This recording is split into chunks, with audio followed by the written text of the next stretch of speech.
السلام علیکم ورحمۃ اللہ وبرکاتہ۔ کیسے ہیں آپ لوگ؟ امید ہے کہ خیریت سے ہوں گے۔ میرے آقا علیہ الصلوۃ والسلام کی عمر شریف 14 برس کی ہے۔ اس عمر میں آپ نے صداقت و دیانت کا ایسا ڈنکا بجوایا جو کوئی نہیں پیش کر پایا۔ اب میرے آقا علیہ الصلوۃ والسلام کی عمر 25 برس ہوئی۔ اس وقت مکہ میں ایک خاتون تھی جن کا نام حضرت خدیجۃ الکبریٰ ہے۔ حضرت خدیجہ اور شوہروں کی بیوہ تھیں اور ساتھ ہی ساتھ مالدار خاتون بھی تھی، اور تجارت کا بہت مال تھا ان کے پاس۔ حضرت خدیجہ نے چاہا کہ میں اپنے مال کو کسی دیانت دار، کسی وفادار سچے انسان کے ہاتھ کر دوں تاکہ اس سے میں بھی نفع حاصل کر سکوں اور وہ بھی نفع حاصل کر سکے۔ حضرت خدیجہ کی نگاہ آقا نامدار، مدینے کے تاجدار، ہم غریبوں کے غم گسار جناب محمد رسول اللہ صلی اللہ علیہ وسلم پر پڑ جاتی ہے، تو حضرت خدیجہ نے اپنے مال کو میرے سرکار کو دے دیا اور اپنے ایک غلام کو بھی سرکار کے ساتھ کر دیا کہ ان کے ساتھ ساتھ تجارت کرنے جاؤ اور ان کے ہر قدم پر ان کا حکم ماننا، ان کا ساتھ دینا۔ میرے آقا علیہ الصلوۃ والسلام تجارتی قافلے کے ساتھ حضرت خدیجہ کے مال کو لے کر نکلتے ہیں۔ میرے سرکار جب مال لے کر گئے اور منڈی میں پہنچے تو سب سے پہلے آپ کا مال بکا، سب سے زیادہ آپ کے مال میں منافع ہوا اور سارے تجارت والوں کی تجارت اچھی ہوئی۔ سرکار واپس ہو رہے ہیں، سارے قافلے والے واپس ہو رہے ہیں۔ جب قافلہ آنے لگا اور مکہ والوں کو پتہ چلا تو جن عورتوں کے شوہر تجارت کے لیے گئے تھے وہ عورتیں مکان کے گھروں سے جھانک کر دیکھ رہی ہیں، جن کے باپ گئے تھے ان کے بچے مکان سے جھانک کر دیکھ رہے ہیں، اور جن کے بچے گئے تھے ان کے گھر والے مکان سے جھانک کر دیکھ رہے ہیں۔ حضرت خدیجہ کہتی ہے کہ میں بھی مکان کے چھت پر چڑھی، میں نے بھی سوچا کہ میرے مال کو محمد عربی لے کر گئے ہیں، میں بھی دیکھوں کہ محمد آ رہے ہیں یا نہیں۔ تو میں مکان کے چھت سے دیکھنے لگے تو سب میں اونچے محمد دکھائی دے رہے تھے۔ سبحان اللہ۔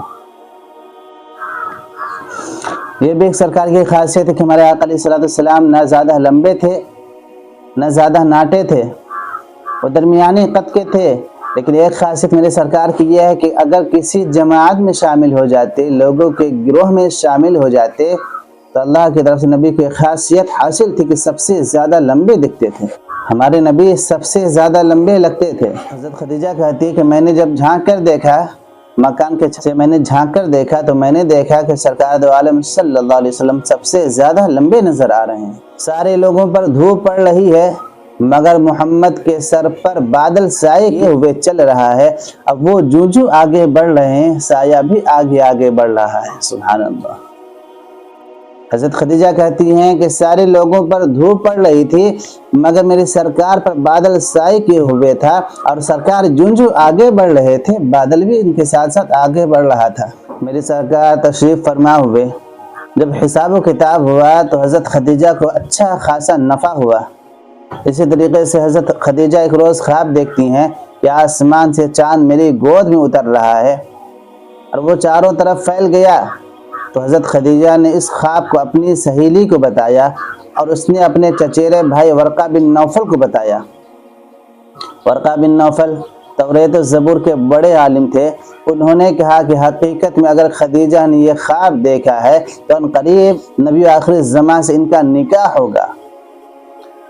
حضرت خدیجہ جب اس خواب کی تعبیر کو سنتی ہیں تو سوچتی ہیں کہ میں نے تو عہد کر لیا ہے کہ میں شادی نہیں کروں گی، میں دو شوہروں کی بیوہ ہوں، نہ جانے وہ کون نبی آخر الزماں ہیں جن سے میرا رشتہ نکاح ہوگا۔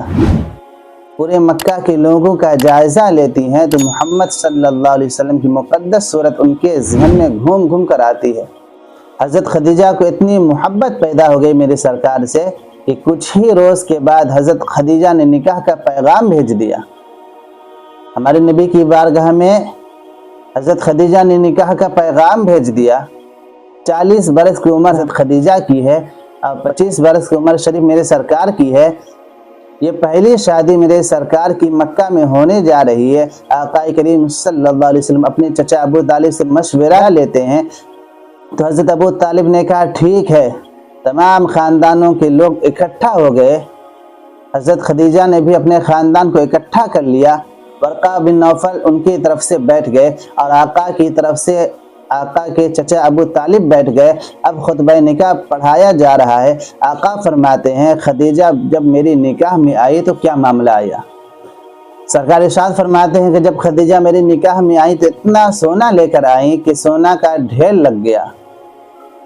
اللہ کے نبی نے سونے کو غریبوں، یتیموں اور بیواؤں پر خرچ کر دیا۔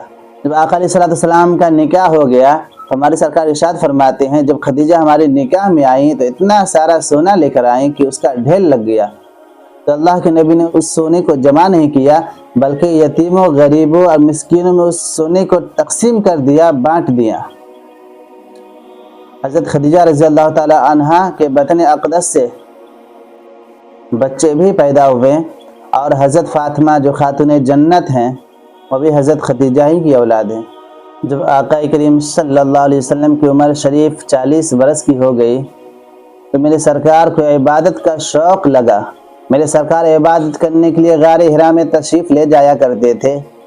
آخر میرے سرکار غار حرا میں کیوں عبادت کرنے کے لیے جایا کرتے تھے؟ وجہ یہ تھی کہ وہاں سے کعبہ شریف دکھائی دیتا تھا۔ عبادت کر رہے ہیں، کعبہ دیکھ رہے ہیں۔ میرے سرکار کھانے پینے کا سامان لے کر جایا کرتے تھے اور کئی رات تک خدا کی عبادت کرتے۔ جب اللہ تبارک و تعالیٰ نے جناب جبریل کو حکم دیا کہ میرے محبوب کے پاس جاؤ اور انہیں بتاؤ کہ اپنی نبوت کا اعلان نبوت کرے۔ آج کچھ لوگ کہہ دیا کرتے ہیں کہ محمد کو 40 سال کے بعد نبوت ملی، معاذ اللہ۔ میں عرض کرتا ہوں جملہ سنبھالو تاکہ تم ایمان سے خارج نہ ہو جاؤ۔ نبی کو 40 برس کے بعد نبوت نہیں ملتی بلکہ نبی کو 40 سال کے بعد اعلان نبوت کا حکم ہوتا ہے، کیونکہ صحابہ کرام نے عرض کیا تھا کہ یا رسول اللہ آپ کب سے نبی ہیں؟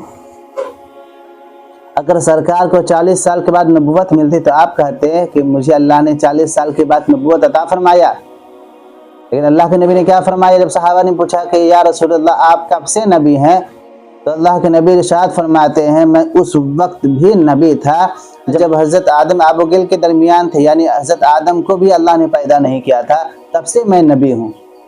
تو پتہ چلا کہ نبی جو ہوتا ہے وہ بچپنے سے ہوتا ہے، نہ کہ ان کو نبوت بعد میں ملتی ہے۔ حضرت جبریل وحی لے کر غار حرا میں نازل ہو رہے ہیں تو رب کے محبوب کی بارگاہ میں عرض کر رہے ہیں اقرا، پڑھو۔